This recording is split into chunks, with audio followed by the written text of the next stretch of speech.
Hi, today we're going to talk about managing emotions. I tried to do a video on this before, but it messed up, so I ended up having to scratch that video, and I'm going to give it a shot again today.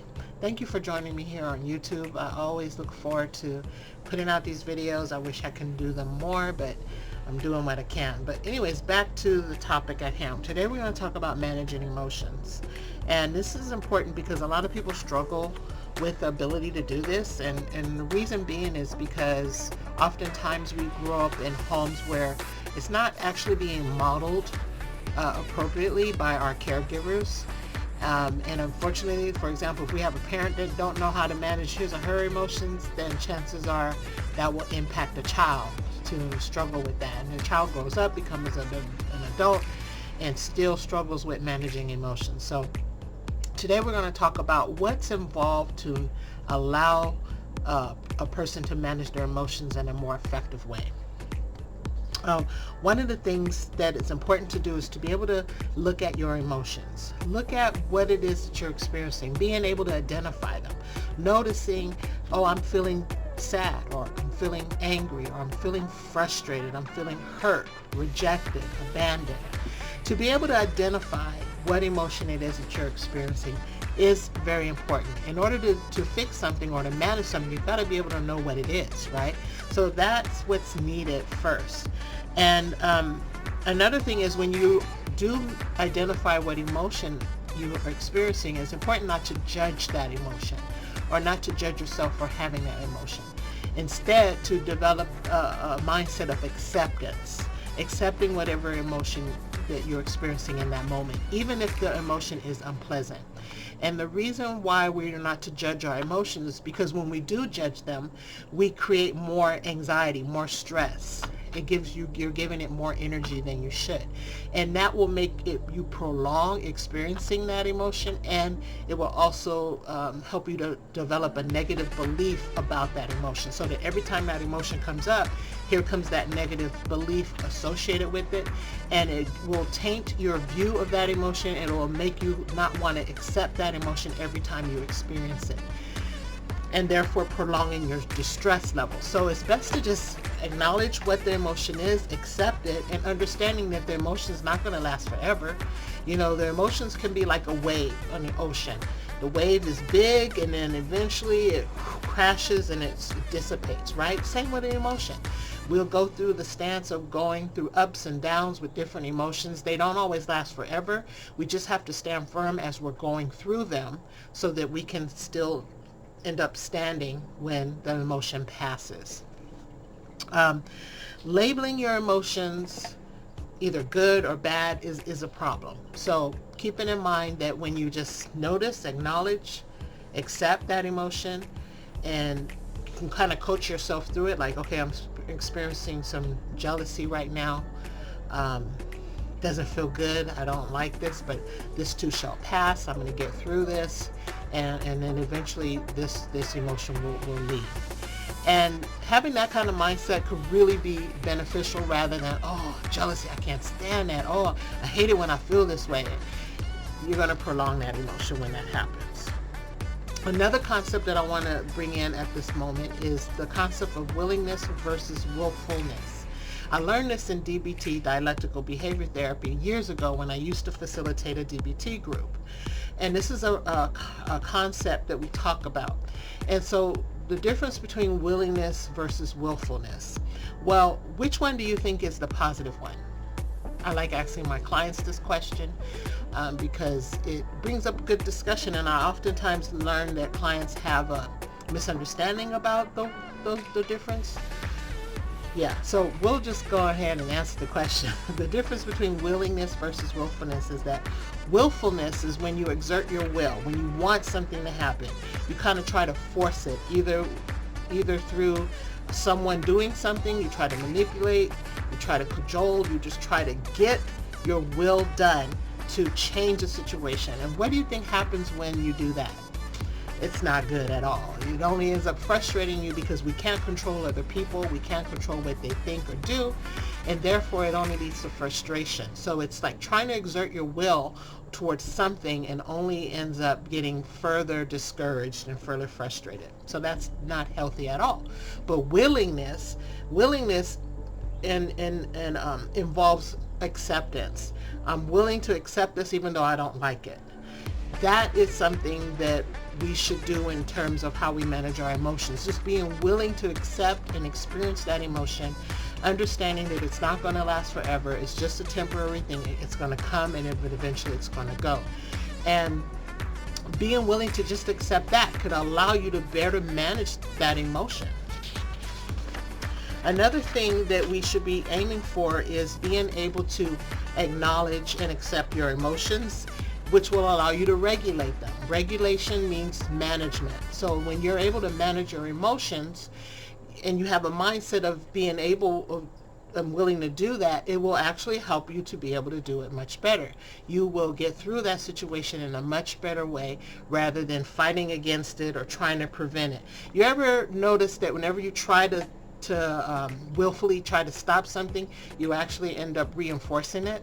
Well, it's the same concept. When you just try to push against something, you're going to get a pull back, and it's going to create that friction and it's going to create that distress. Versus when you just accept it, you're not fighting with it. It's kind of like using the analogy of tug of war. When you're tugging on the rope, you're going forth, you're pulling back, and then but when you just let go, there's no resistance, right? You're just accepting. And so that will help you to regulate rather than repress.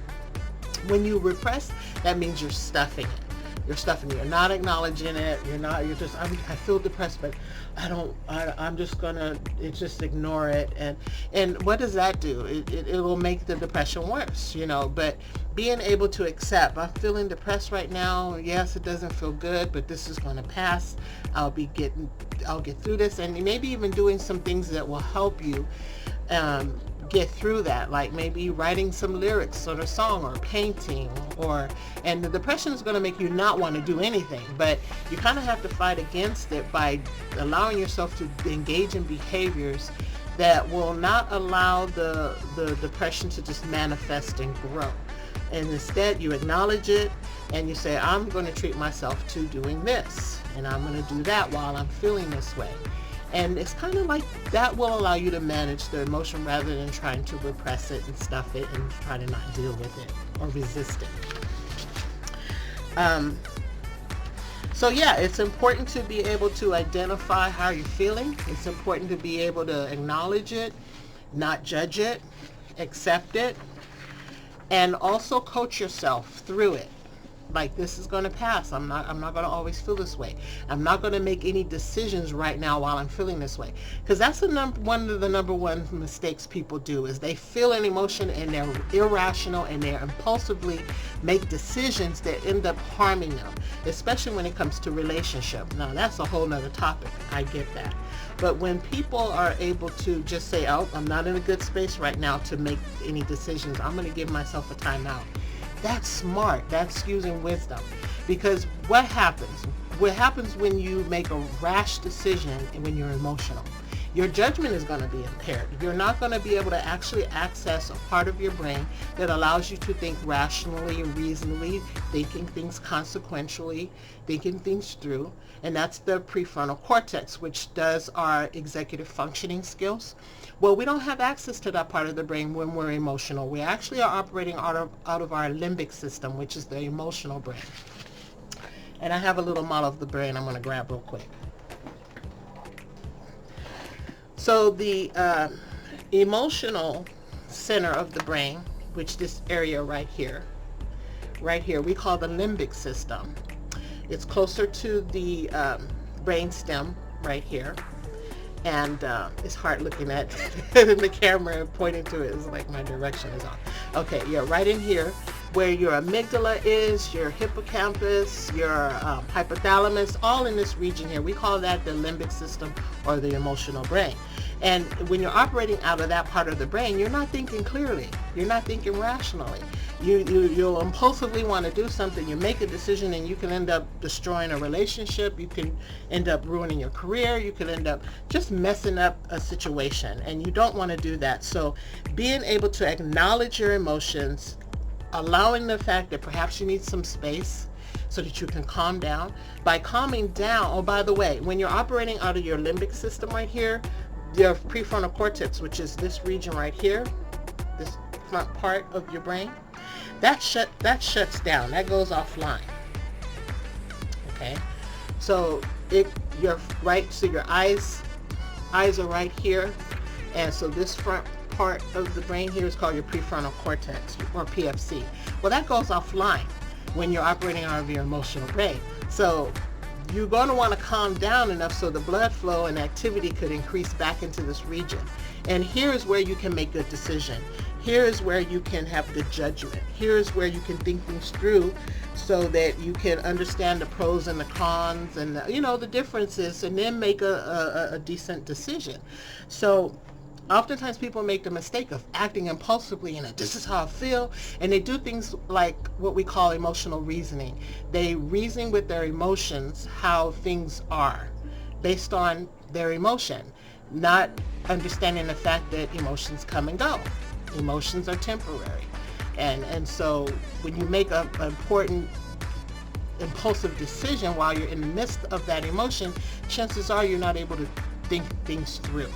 And so you'll end up sabotaging yourself and making things worse, and you don't want to do that. So, but at any rate, but when you're able to calm down, access that prefrontal cortex, then you can make a good decision, and then you can communicate effectively with someone rather than inserting foot here, right? We don't want to do that. But anyways, another thing you might want to do in managing emotion is, some people say, well, Dr. Honey, I don't know how to deal with their emotions. I don't know what emotions I'm experiencing. One of the things you can do to develop the capacity to better manage your emotion is doing a mood journal. That's another positive thing that you can do, because you can start tracking days when you're experiencing certain things and begin to learn to put a word on it. You can go online also and look at the different emotions that are listed. There are different resources on the internet where you can list all the emotions, and you can even maybe print that up or have that at your disposal, and you can learn the different names of the emotions and say, you know what, today I'm feeling this. Or if you don't understand what that emotion means, look it up. I had a client just yesterday said, well, what does that mean? And I go, oh, I'm alienated. I remember the client said, well, what does alienated mean? And I explained it, and the client was like, oh, okay. So if you're not certain, you can create a mood journal. You can get a list of emotions, and if you don't understand what the emotion means, you can look it up and identify with that and say, you know what, today I am feeling alienated. I'm feeling it. When that situation happened, I felt this way. And just log it. And then when you go through and read the mood journal, you'll become better at identifying the emotion. You'll become better at expressing the emotion, and therefore managing it well. Well, anyways, I'm going to stop this video here. I hope that you found it very helpful, and I'm hoping that this information will benefit you in many ways. And don't forget to subscribe to my YouTube channel and hit that like button so I can build up my audience and I can do more videos. All right, thank you for tuning in. Take care.